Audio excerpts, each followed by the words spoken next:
quick home inspection overview of unit 20784. I'm gonna start right here in the attic. We got it, plenty of insulation, and the sheeting looks great. It doesn't look like any staining indicating that it's any problem with the roof cover. So the underlayment looks in pretty good shape. Here in the attic we have the air handlers and the furnaces, gas furnace. So right here we need what they call a drip leg or condensation leg for the gas line. It's just is a suggestion to have to protect the unit. It's a Goodman. It's somewhere in between the best, not the worst, not the best, somewhere in the middle. We do have some staining up in the on the drip pan, which means that there's some corrosion in there. It means that at one time probably leaked. We also have some staining right here on the catwalk, and the same thing on the other unit right here. That's on the other side. We also have the drip pan is good, but there's a little bit of stain on the catwalk. So we're gonna go down. This is the attic access in the master closet.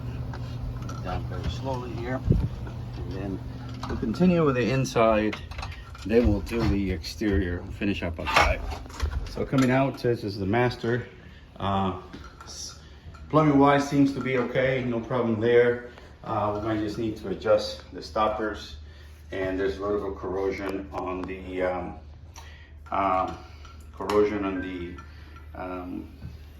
aerators build up, like calcium build up and such. So that's pretty common. Probably just needs to be cleaned. So here in the master, this light here is not functional. Checks the power, and there is power, but it seems to be burning the light bulbs, so that needs to be taken care of. Okay, no problem here with the plumbing. The fans works. We have carpet. Carpet is not in bad shape up here in the master. A little bit downstairs. Missing the lenses, but the homeowner said that she has the covers, the lens covers for the lights, just like this one as well. Carpet up here, like I said, not in bad shape. Downstairs, and the steps a little bit of worn. So as we go down, show you right here. So a little bit right here. This part of the carpet. Continue right here. The kitchen is, check all the appliances. Everything seems to be working. The exhaust might need to be taken. We have to look at the exhaust for the microwave to make sure that is exhaust to the exterior. So we're going to continue going out right here, right through the garage. Couple things in here. The laundry room, we check for power and water supply. That's about the water supply and the valves. There seems to be in good shape. Garage door opener. The garage itself needs some lubrication and adjustment. As you can hear, the hot water heater, it's 2014, 50 gallons. It's in good shape. The pedestal here seems to have been damaged from previous, probably the previous hot water heater. So I go around and come back to the same spot. So we're gonna get to the corner right here, and then we'll go around. The paint seems to be faded throughout the perimeter of the house. Most likely we need a new paint job. A little bit of crack here on the stem wall. That could be considered cosmetic because it's towards the end, and usually what happens is that the rebars and the post tension cables rust. They push the concrete out. This vacuum breaker is not working.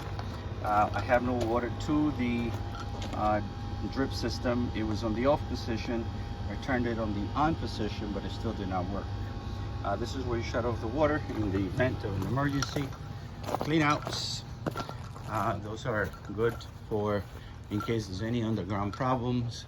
The garage door, we just need a strip right here, the weather strip to be replaced because it's damaged. As I continue here, we can see on this side as well that the paint is faded. This is the irrigation system.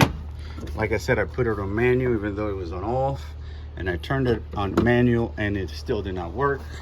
The panel here, electrical panel on the exterior, we look for, make sure that everything is labeled, and also look inside to make, I took this cover off, make sure that there's no burnt wires or double wires, anything like that. Gas meter, in the event of a problem, this is where you shut it off. And basically seems to be in good shape, no problem there. This is where the ground is for the electrical. On the fence here, as you can see, the slot needs to be replaced. It's self-closes, which is good since you have a swimming pool. Here the vegetation against the cladding or against the wall will need to be trimmed, and there, in order not to bring termites. The same thing in here. You can see this is faded as well. And then on the swimming pool, the skimmer doesn't seem to be working, and also they even have to hand push it, and the water is kind of cloudy. This is the aerator that we use, the nozzle.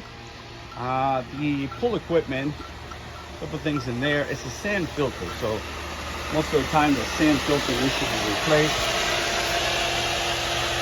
The gauge is broken and is reading very low, so it's usually a problem with gasket not matching, not closing properly. Also, the housing here we need to have this covered because we could pull obviously the safety stuff. This is the valve that is using the valve handle, and internally here the light switch is not working, so I could not turn on the light. So let's go over here real quick.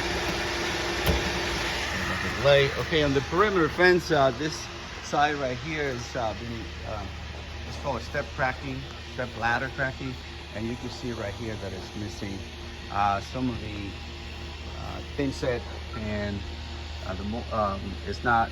You can see the gap, so it needs to be repaired. Some of the